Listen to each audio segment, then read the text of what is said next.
The metal walls of the Void Harvester hummed with energy as Hyunwoo sat before his communication console deep inside the alien ship. His fingers moved across the strange Velkari controls that he had learned to use over the past 3 months since his capture. The blue glow from the screens lit up his tired face as he worked through another shift monitoring human radio signals from the nearby colonies. Captain Taimin walked into the communication room with heavy steps that echoed against the curved walls. The Velkari officer was tall and thin with gray skin that looked like old leather.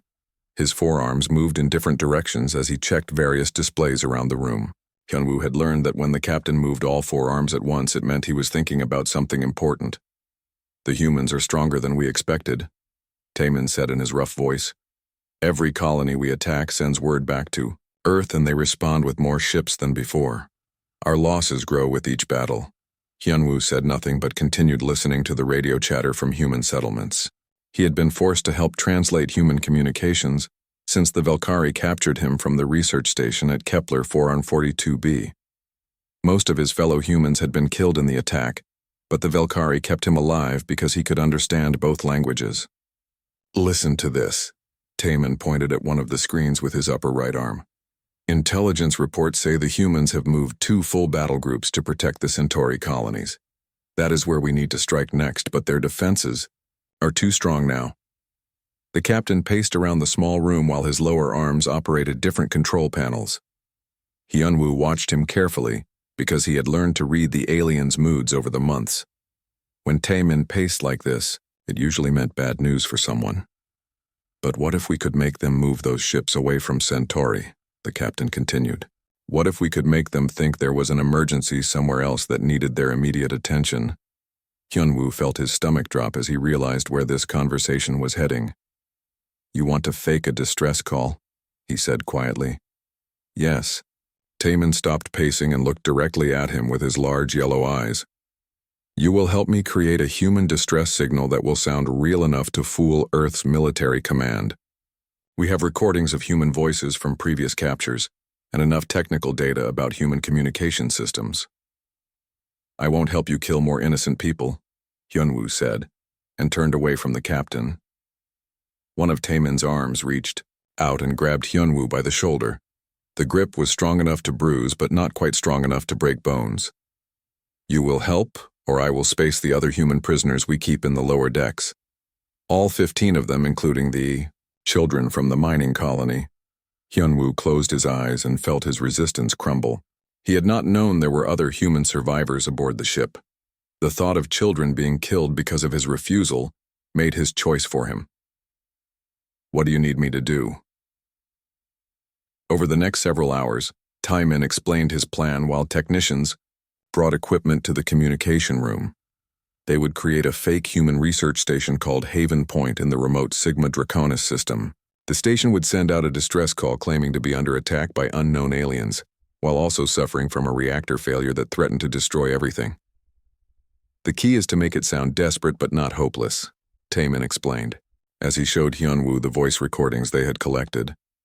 "If they think everyone is already dead, they might not send a rescue fleet. If it sounds too easy, they might send only a small force." The recordings included voices of humans from different captured ships and stations. Hyunwoo recognized some of them, including a woman named So-young, who had been a communications officer on a merchant vessel. There was also a man called Ji-hoon, who had been an engineer on a mining platform. Both of them were probably dead now, but their voices would be used to trick Earth into sending ships into empty space. Hyunwoo spent the rest of the day helping to craft the fake distress message. He had to make sure the technical language sounded right, and that the emergency codes matched what Earth's military would expect to receive. The hardest part was creating background sounds that would make it seem like the station was really falling apart and under attack. "We need explosion sounds and weapon fire," Taemin said as they worked. "Also the sound of hull breaches and atmosphere leaking out. It must sound like a real battle." They used computer programs to mix different audio files together. The voice of So-young was edited to sound panicked as she reported reactor problems. Ji-hoon's voice was changed to make him sound injured while he called for immediate evacuation. Other voices were added in the background shouting about enemy ships and failing systems. While they worked on the audio, Valkyrie technicians prepared fake sensor data that would support the distress call. They created false readings showing a human research station in the Sigma Draconis system, along with signs of weapon damage and radiation leaks. They even prepared debris that looked like it came from human ships to scatter around the area. The humans will arrive and find evidence of a battle, Taemin explained. They will see the debris and detect the radiation signatures that match their own technology. By the time they realize it was all fake, our main fleet will have already begun, the assault on Centauri. As the night cycle began, Hyunwoo found himself putting the final touches on the fake distress call. The message would be transmitted on emergency frequencies that Earth's Deep Space Command monitored constantly. It would take about 72 hours for the signal to reach Earth, and then several more days for any rescue fleet to arrive at the fake coordinates. This will give us almost a week to prepare our real attack, Taemin said with satisfaction in his voice. The human battle groups will be racing across space to save people who never existed while we destroy their actual colonies. Hyunwoo stared at the completed message on his screen and felt sick. He had just helped create something that would lead to the deaths of thousands of innocent people in the Centauri system. The fake distress call would also put the rescue fleet in danger when they arrived at the empty coordinates and found only Valkyrie ships waiting for them. "Send the message," Taemin ordered. With trembling fingers, Hyunwoo activated the transmission system and watched as the fake distress call began its journey toward Earth. The signal would travel through hyperspace communication relays and arrive at human military headquarters in exactly 71 hours and 36 minutes. As the transmission completed, Taemin smiled, and all four of his arms moved in. What Hyunwoo had learned was a gesture of satisfaction among his species. "Perfect," the captain said. "Soon the humans will learn not to interfere with Valkyrie expansion. Their protective instincts will be their weakness and our advantage." But as Hyunwoo watched the signal disappear into space, he wondered if Captain Taemin truly understood what he had just done. The Valkyrie officer seemed to think that humans would respond to the fake emergency with a simple rescue mission. He did not seem to realize that when humans believed their people were in mortal danger, they did not send help. They sent everything they had, and they did not stop until the threat was completely destroyed. The fake distress call was now racing toward Earth, carrying within it the seeds of something much larger and more terrible than Taemin could possibly imagine. The war room deep beneath Luna Base buzzed with quiet activity as Admiral Yoon-soo studied the holographic display floating above the central table. Red dots marked known Valkyrie positions, while blue dots showed human fleet deployments across 3 star systems. The Admiral had been in meetings for the past 6 hours discussing defensive strategies when Lieutenant Commander Woo Jin burst through the sealed doors.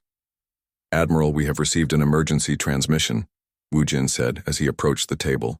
His uniform was wrinkled and there were dark circles under his eyes from working double shifts in the communications center. Yoon-soo looked up from the tactical display and saw the expression on her officer's face. In 30 years of military service, she had learned to read people quickly, and Woo Jin looked genuinely disturbed by whatever message he had received. "Play it," she ordered. The holographic projector switched from tactical data to an audio visualization as the distress signal began. Static filled the room, followed by a woman's voice speaking in rapid, panicked tones. "This is Haven Point Research Station in the Sigma Draconis system. We are under attack by unknown hostile forces. Our defensive systems have failed and we have multiple hull breaches on levels 7 through 12. Reactor containment is failing and we have less than 18 hours before total core collapse." The message continued with sounds of explosions in the background and other voices shouting about casualties and evacuation procedures. A man's voice broke through the chaos, identifying himself as Chief Engineer Ji-hoon and reporting that the main power grid was offline. "So, Young here on communications," the woman's voice returned. "We count at least 12 enemy vessels surrounding the station. They are using some kind of energy weapon that cuts right through our shielding. We have lost contact with the orbital laboratories, and estimate 200 personnel are trapped in the outer sections." More explosions echoed through the speakers, followed by the sound of rushing air that suggested atmosphere leaking from damaged sections. The engineer's voice came back on the channel, but now he sounded injured and weak. "Hull breach in engineering. Reactor coolant lines are severed and we cannot reach the emergency shutdown controls. If anyone receives this message, please send Immediate assistance to coordinates 77 Alpha 99 Delta in the Sigma Draconis system. We have civilians, including families with children. This is an urgent evacuation request. The transmission ended with the woman So Young trying to maintain contact while warning sounds blared in the background. Then there was only static. Admiral Hyunsu stared at the now quiet speakers while her senior staff exchanged worried glances around the table. Captain Seok-ho from Intelligence was the first to speak. "Admiral, I have never heard of any research station called Haven Point," he said, while checking his data tablet. "Our records show no official human settlements in the Sigma Draconis system. Could be a black project," suggested Commander Hai-jin from the Science Division. "Deep space research facilities are sometimes kept off the official records for security reasons." Yunsu walked around the table while considering the implications. If there really was a secret research station under attack, it would explain why she had no knowledge of it. But if there was no station, then someone was playing games with human military communications. "What about the technical details in the message?" she asked. "Do they match our current technology?" Lieutenant Commander Woo Jin consulted his notes. The reactor design they described matches our Mark 7 fusion systems, and the hull breach protocols follow standard emergency procedures. The coordinates they gave are real astronomical positions in empty space about 47 light-years from here. "How long would it take to get a rescue fleet there?" Yunsu asked her navigation officer. 6 days with our fastest ships, Captain," Young-soo replied. "But we would need to pull vessels from the Centauri defense grid to mount an effective rescue operation." This was the heart of the problem. Earth's military resources were stretched thin, trying to protect multiple colony systems from Valkyrie attacks. Every ship committed to one mission meant fewer ships available for other emergencies. If Haven Point was real, then innocent people would die without immediate help. If it was fake, then the rescue fleet would be wasted while real colonies remained vulnerable. "Analysis of the signal itself," Yunsu ordered. Chief Engineer Yu Jin stepped forward with her technical report. She was young for her rank but had proven herself during previous crises with her ability to spot problems that others missed. "The transmission came through normal hyperspace communication relays," Yujin said, "but there are some unusual quantum signatures in the background static. The pattern is not consistent with our standard communication equipment." "Could that mean the station is using modified or damaged transmitters?" asked Captain Seok-ho. "Possibly," Yujin replied. "Or it could mean someone is using non-human technology to fake a human signal." Admiral Yun-soo felt the weight of command, pressing down on her shoulders. Every minute of delay could mean more deaths if the station was real. But sending a rescue fleet based on a potentially fake distress call could leave Earth's colonies defenseless. She looked around the room at her senior officers and saw the same conflict reflected in their faces. These were good people who had sworn to protect human lives, but they also had to consider the bigger picture of the war against the Valkyrie. "Ma'am," Commander Hee-jin spoke up, "even if there is only a 10% chance that Haven Point is real, we cannot ignore the possibility. Those voices in the transmission were real human voices in real distress. But if this is a Valkyrie trick," Captain Seok-ho countered, "then we play right into their hands by splitting our forces." The Admiral walked back to the holographic display and studied the fleet positions. She had 3 battle groups protecting the Centauri colonies, and another 2 defending the approaches to Earth itself. A rescue mission would require at least 15 ships, including heavy cruisers, for deep space operations. "We send the rescue fleet," she decided, "but we do it smart."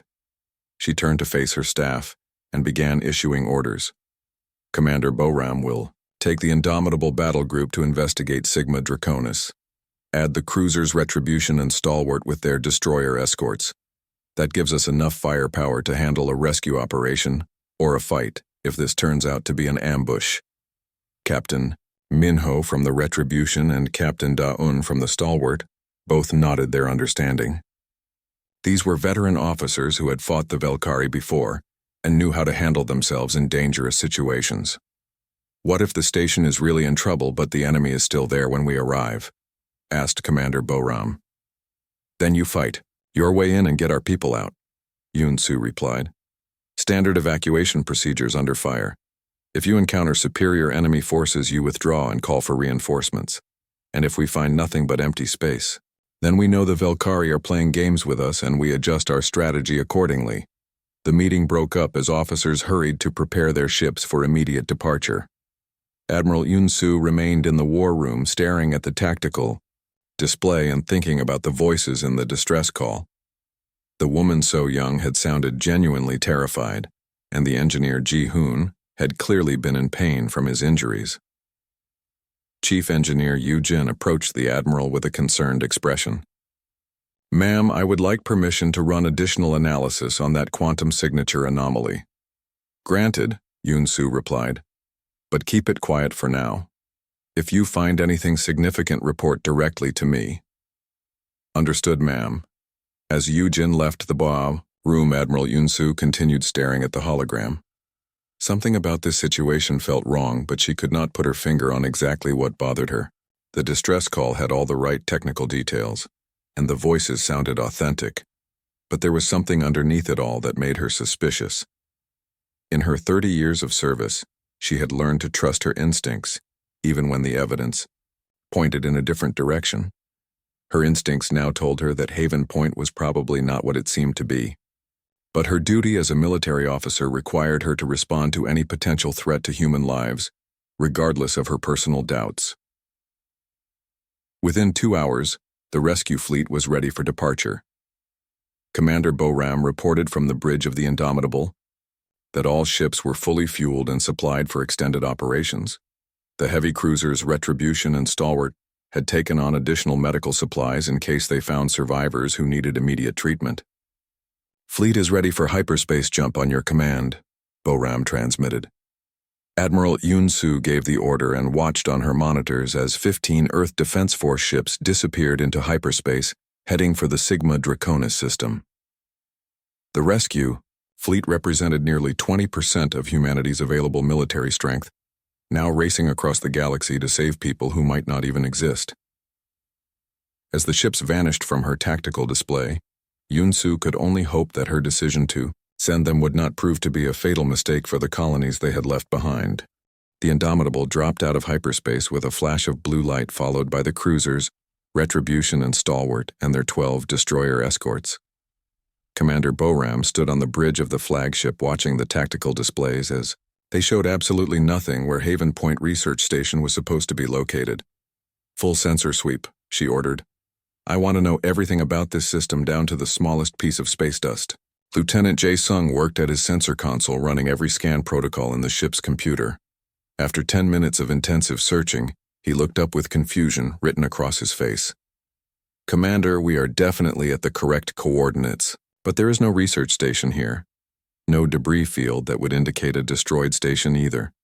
Just empty space with some scattered metallic fragments that do not match human construction patterns."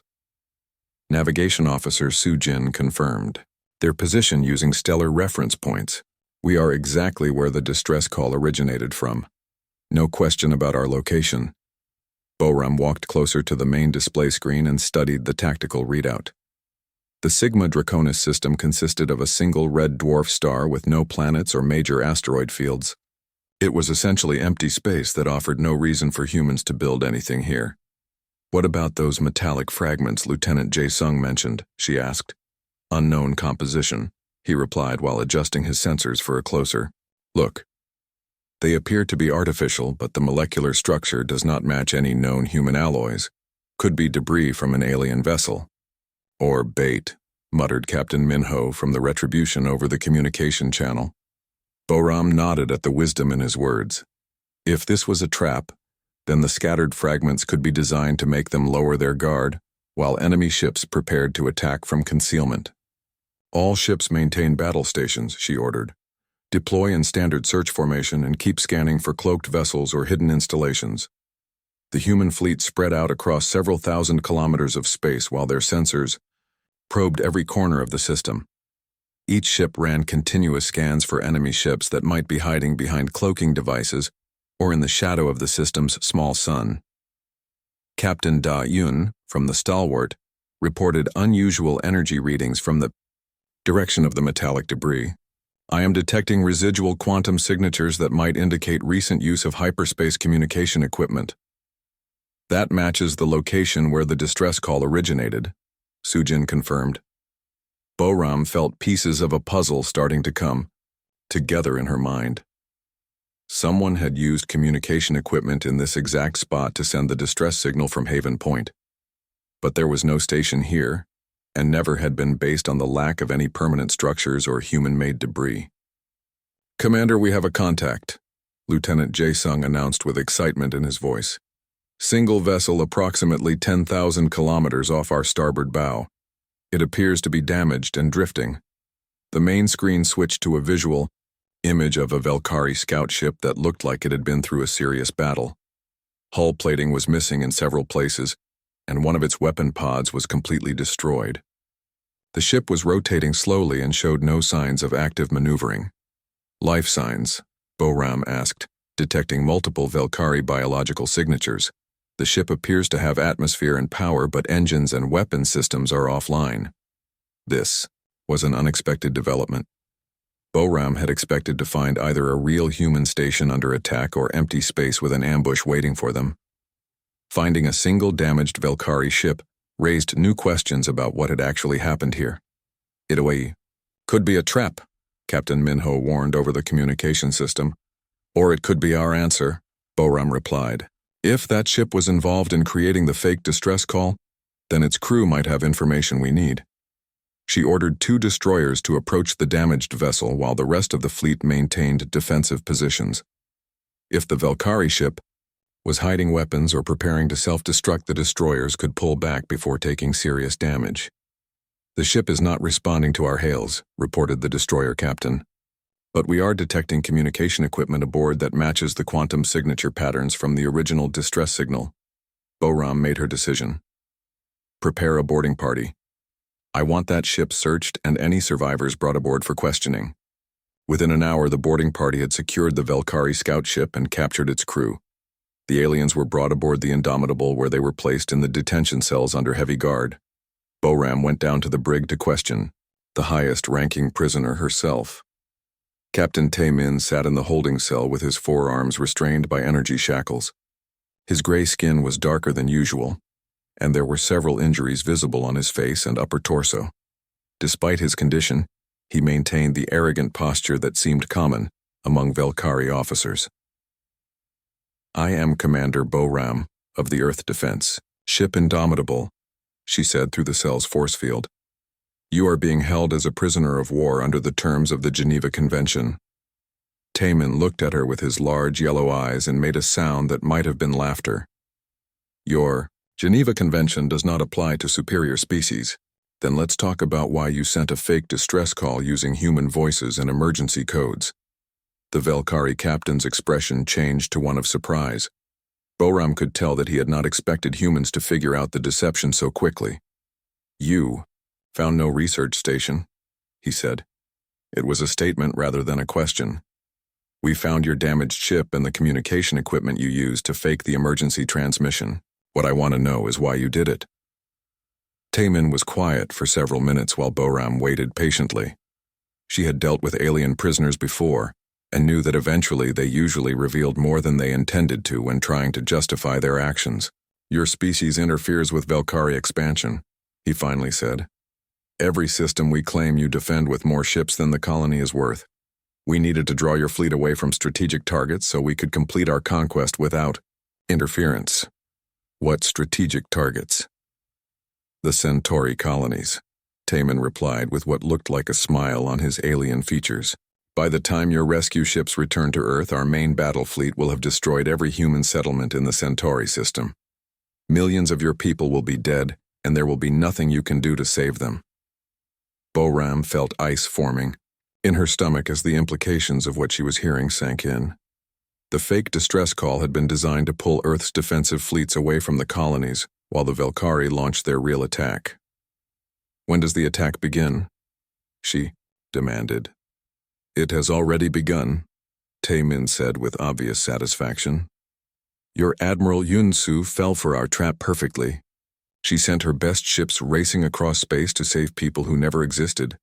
while we prepared to slaughter the people who actually need protection.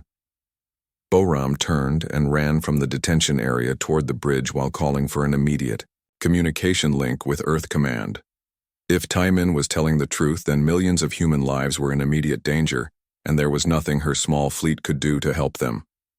Dr. Haywan intercepted her in the corridor outside the bridge. The xenopsychologist had been studying the captured communication equipment, and her face showed the same concern that Boram was feeling. "Commander, I have been analyzing the psychological profile of our Velkari prisoner," she said quickly.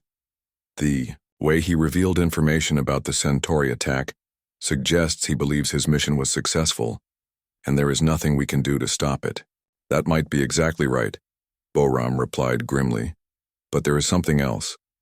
The way he talks about human responses to threats indicates that his species fundamentally misunderstands human psychology. They seem to think that we respond to emergencies with calculated rescue operations rather than total warfare." Boram stopped walking and looked at the doctor. "What do you mean?" "When humans believe our people are being murdered, we do not send help. We send everything we have, and we do not stop until the threat is completely eliminated.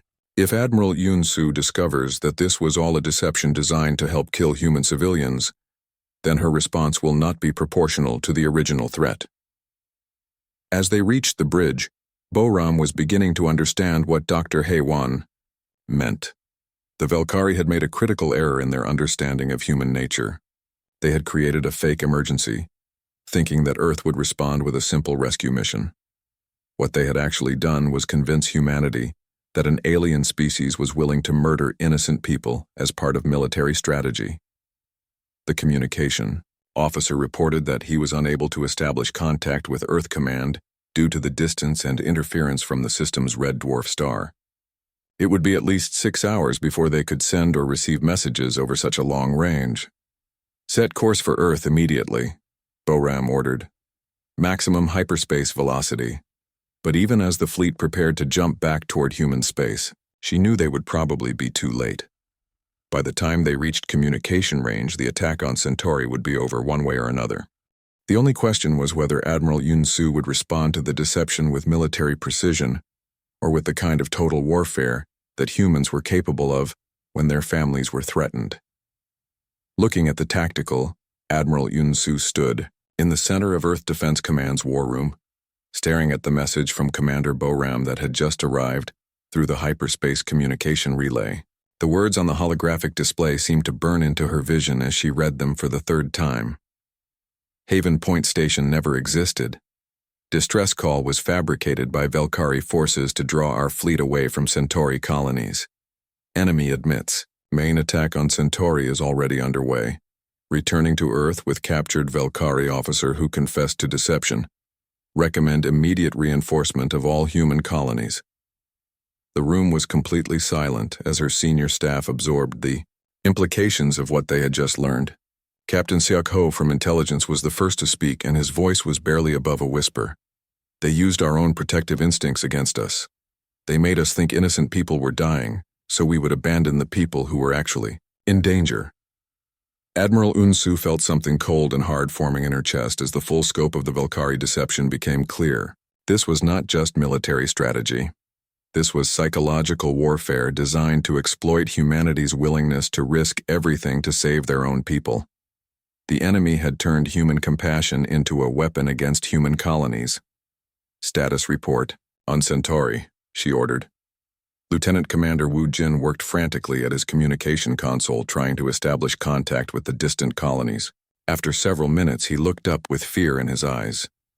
"No response from SciFiPrime or any of the orbital stations. We are receiving automated distress beacons from multiple locations, but no direct communication from colony command centers." "How long since the last confirmed contact?" 18 hours ago. Right about the time Commander Boram's fleet would have reached the fake coordinates in Sigma Draconis. Admiral Yun-Su walked slowly around the central holographic display while her mind processed what was happening. The Velkari had timed their deception perfectly.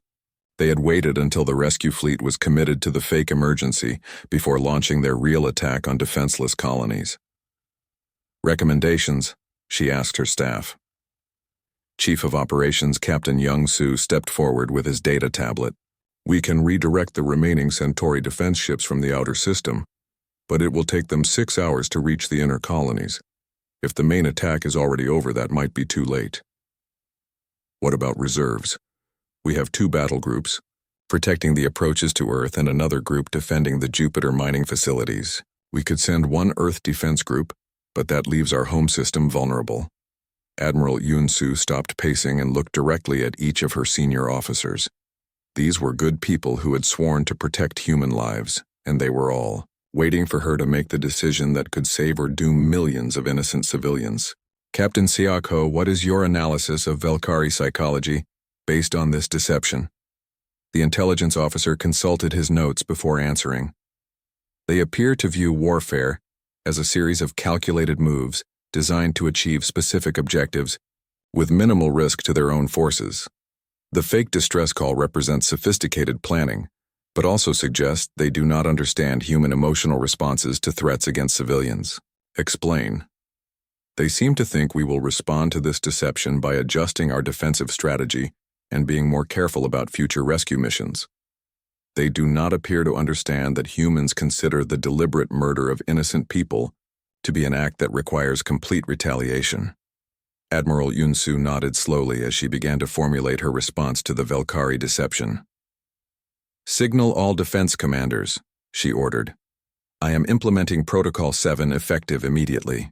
The room erupted in surprised voices as officers realized what she had just authorized. Protocol 7 was the most extreme military response available to Earth Defense Command. It had been created after the first Valkyrie attacks as a contingency, planned for situations where human colonies faced complete annihilation.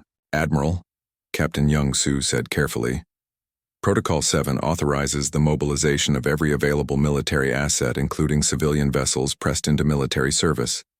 That includes ships from the merchant fleet, mining operations, and even private spacecraft. I understand what Protocol 7 means, Yoon-Soo replied. Send the activation codes to all fleet commands, orbital facilities, and planetary defense centers. I want every ship that can mount weapon systems ready for combat operations within 12 hours. Lieutenant Commander Woo Jin looked up from his communication console with amazement. Ma'am, we are receiving acknowledgement signals from defense installations across the solar system. Fleet Command reports that Protocol 7 activation will give us over 800 combat-capable vessels within 18 hours. What about the experimental ships? Captain Dong Hyun reports that the dreadnought Prometheus can be ready for combat operations in 6 hours. The new weapon systems are still in testing phases, but all primary armaments are operational. Admiral, Yoon-Soo authorized the deployment of humanity's most secret and advanced warships. The Prometheus was twice the size of any previous human vessel and carried weapons that had never been tested in actual combat. But if the Valkyrie wanted to play games with human lives, then they would learn what total warfare actually meant. Contact Admiral Sung-ho at the reserve facility, she continued. Tell him I am recalling him to active duty with immediate authorization to command all reserve and retired vessels that can be made combat ready. Captain Sioko stared at her with something approaching disbelief.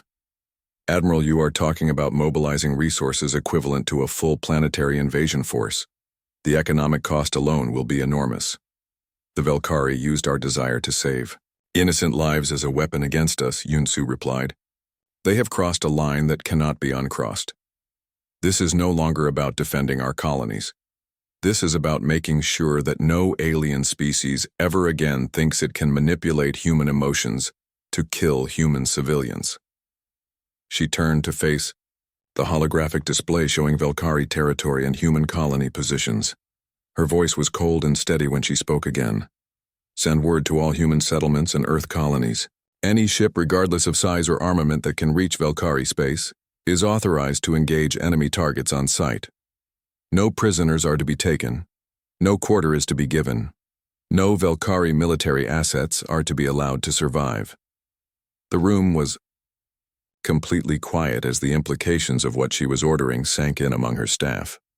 This was not a military campaign designed to achieve specific objectives. This was the systematic elimination of an entire alien military force in response to their psychological warfare against human civilians. Captain Young-Soo spoke quietly. "Admiral, what you are describing is not war. It is extermination." The Velkari made that choice when they decided to fake the deaths of human families to manipulate our military responses. They wanted to use our protective instincts against us. Now they will learn what those instincts are really capable of producing.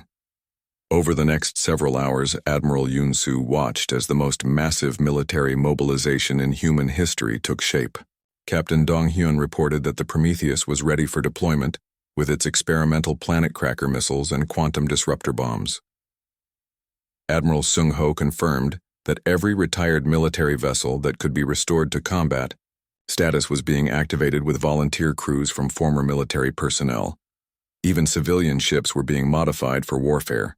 Captain Ji-won of the cargo hauler Lucky Star reported that her vessel had been fitted with military-grade weapons and was ready to join the fleet heading for Velkari space. Similar reports came in from mining ships, research vessels, and even luxury passenger liners that were being converted into auxiliary warships. Fleet status, Yoon-Soo requested. 847 combat-capable vessels ready for deployment, Lieutenant Commander Woo Jin reported. Another 230 ships will be ready within 48 hours as modifications are completed. And Commander Bo Ram's force, still en route from Sigma Draconis, but they have been designated as the spearhead unit for the main assault. Their combat experience against Velkari forces makes them ideal for leading the attack. Admiral Yoon-Soo studied the tactical displays showing human ships gathering from across the solar system. This fleet represented not just military vessels but the combined will of humanity, responding to an enemy that had tried to turn human compassion into a weapon. "Signal to all ships," she ordered. The Velkari Empire has demonstrated that they consider the murder of human civilians to be an acceptable military tactic. They have used fake distress calls to manipulate our desire to protect innocent lives. This ends now. She paused and looked around the room at her officers before continuing. Every Velkari military installation, every enemy warship, and every facility that supports their war effort is now designated as a legitimate target for complete destruction. We will not negotiate with them. We will not accept their surrender. We will eliminate their capacity to threaten human lives ever again. The message was transmitted to the assembled. High Commander Velthorn stood in the command center of the Velkari flagship Eternal Dominion, watching tactical displays that showed something impossible. Over 1,000 human vessels had appeared throughout Velkari space in the past 72 hours, and they were not behaving like any military force he had ever encountered. "Report," he ordered his intelligence officer. Sub-Commander Krell Non activated the holographic display showing human fleet movements across 12 star systems. The human response exceeds all our projections by a factor of 10. They have deployed everything from their largest battleships to converted cargo vessels. Every ship is attacking any Velkari installation they encounter, without attempting communication or demanding surrender. Velthorn studied the tactical data with growing concern. The human fleet should have been focused on defending their colonies, or perhaps launching limited strikes against specific military targets. Instead, they seem to be conducting a systematic campaign to destroy everything connected to the Velkari military. What about our attack on the Centauri colonies? Partially successful, Krell Non reported. We destroyed 3 orbital stations and damaged several ground installations before their defensive fleet arrived. But we lost 18 ships, including 2 heavy cruisers. The human defenders fought with unusual ferocity and refused all demands for surrender, even when facing overwhelming odds. Casualties. Approximately 40,000 human civilians dead or missing, but our losses were much higher than projected, and we were forced to withdraw before completing the occupation. Velthorn walked closer to the tactical display and studied the patterns of human ship movements. There was something about their behavior that reminded him of stories from his own species' ancient history, when rival clans had fought wars of complete extermination. Intelligence analysis on human motivations, he requested. Krell Non consulted his data files before responding.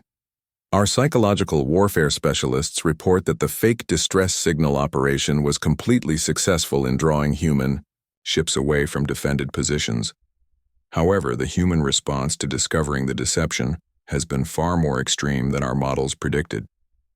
Explain. Human military communications indicate that they view the use of fabricated civilian distress calls as a form of warfare that crosses what they call moral boundaries. They appear to believe that any species willing to fake the deaths of innocent people represents an existential threat that must be completely eliminated. Velthorn felt his confidence beginning to crack as he realized what his intelligence officer was describing. The Velkhari Empire had assumed that humans would respond to military deceptions with military countermeasures. Instead, they had triggered something that looked more like a species-wide survival response. Status of our defensive installations. The humans have destroyed or disabled 87% of our outer system defense platforms. They are also targeting civilian infrastructure that supports military operations including shipyards, communication relays, and supply depots. What about negotiations? All attempts at communication have been ignored. Human forces do not respond to surrender offers or requests for prisoner exchanges. They appear to have classified all Velkhari military personnel and assets as legitimate targets for complete destruction. Velthorn stared at the tactical display as the true scope of what was happening became clear. The fake distress call that was supposed to be a brilliant piece of strategic deception had instead convinced humanity that the Velkhari Empire could never be trusted to honor any agreement or respect any boundary. Sir, Krell interrupted. His thoughts. We are receiving reports of human ships using weapons we have never seen before. One of their experimental vessels destroyed an entire asteroid mining facility with what appears to be some kind of planet-cracking missile. The tactical display switched to show footage from a surviving reconnaissance drone. A massive human, dreadnought almost 3 kilometers long, fired a single missile at an asteroid that contained one of the Velkhari Empire's major industrial complexes. The asteroid simply vanished in a flash of energy that briefly outshone the system's star. How many installations have similar strategic value? Velthorn asked quietly. 43 major facilities across our territory. If the humans continue their current rate of advance, they will reach all of them within 2 weeks. Velthorn closed his eyes and tried to process what his empire was facing. In the space of less than a week, the Velkhari military had gone from planning a successful expansion campaign to fighting for the survival of their entire civilization. The human response was not proportional to the original provocation. It was absolute. What about Captain Tayman's mission? His ship was captured by the human rescue fleet. We assume he and his crew are dead or prisoners. Then they know exactly how we created the fake distress signal and why we did it. Krell nodded, grimly. The humans understand that the operation was designed specifically to exploit their protective instincts toward civilians. This appears to have convinced them that we represent a permanent threat to their species. Reports continued to arrive from across Velkhari space describing human attacks that seemed designed to eliminate every trace of their military capability. Commander Boram's original rescue fleet had become what the Velkhari military was calling the Ghosts of Haven Point, because they appeared wherever Velkhari forces tried to regroup and destroyed everything they found. The human Admiral Yun Su is personally leading an assault on our home system, Krell reported. Her fleet includes over 300 vessels, and she has declared that no Velkhari military installation will be allowed to survive. Velthorn realized that his empire had made a fundamental error in understanding human psychology. They had assumed that humans would respond to the fake emergency like a conventional military force focused on achieving specific objectives. Instead, they had created an enemy that viewed the Velkhari Empire itself as something that needed to be completely destroyed. Options for negotiated settlement? None. Human forces ignore all communication attempts, including offers of territorial concessions, reparations, or complete withdrawal from human space. They appear to have concluded that any agreement with us would eventually be violated. The High Commander studied the tactical displays showing human fleets systematically dismantling everything the Velkhari Empire had built over centuries of expansion. This was not warfare in any conventional sense. This was the elimination of a species that had been identified as a permanent threat to human survival. "Sir, we are receiving a transmission from the human fleet approaching our home world," a communications officer reported. "Put it through." The holographic display switched to show Admiral Yunsu standing on the bridge of a massive human warship. Her expression was cold and completely without emotion as she spoke. "High Commander Velthorn of the Velkari Empire, you used fabricated distress calls to exploit human protective instincts as a weapon against human civilians. You have demonstrated that your species considers the murder of innocent people to be an acceptable military tactic. Therefore, your military capability represents a permanent threat to human survival that cannot be negotiated with or contained." She paused and looked directly at the camera with eyes that showed no trace of anger or hatred, only absolute determination. "All Velkari military installations, warships, and personnel will be destroyed. Your empire's ability to threaten human lives will be permanently eliminated. This is not a negotiation. This is a statement of fact." The transmission ended, and the tactical display returned to showing the approaching human fleet. Velthorn stared at the screen and realized that Admiral Yunsu had not been making threats or trying to intimidate him. She had been explaining what was going to happen with the same tone someone might use to describe the weather. "Evacuation of non-military personnel from threatened installations," he ordered. "Already underway," Krelnon replied. "But the humans are not targeting civilian populations. They are systematically destroying only military assets and infrastructure that supports military operations." "Then what is their end goal?" "Based on their behavior patterns, we believe they intend to eliminate our military capability so completely that the Velkari Empire will never again be able to threaten any human settlement. They are not trying to conquer our territory or destroy our species. They are trying to make sure we can never again use weapons against human civilians." As reports continued to arrive from across the Empire, Velthorn began to understand the magnitude of what Captain Taemin's deception had unleashed. The fake distress call had not divided human forces or confused their defensive strategy. Instead, it had convinced them that the Velkari represented something that could not be reasoned with, negotiated with, or allowed to continue existing as a military threat. Within 2 weeks, the systematic destruction of Velkari military capability was complete. Every major shipyard had been destroyed. Every weapons manufacturing facility had been eliminated. Every military command center had been reduced to debris. The Velkari Empire as a military force had simply ceased to exist. But the human fleets did not occupy Velkari territory or establish military governors.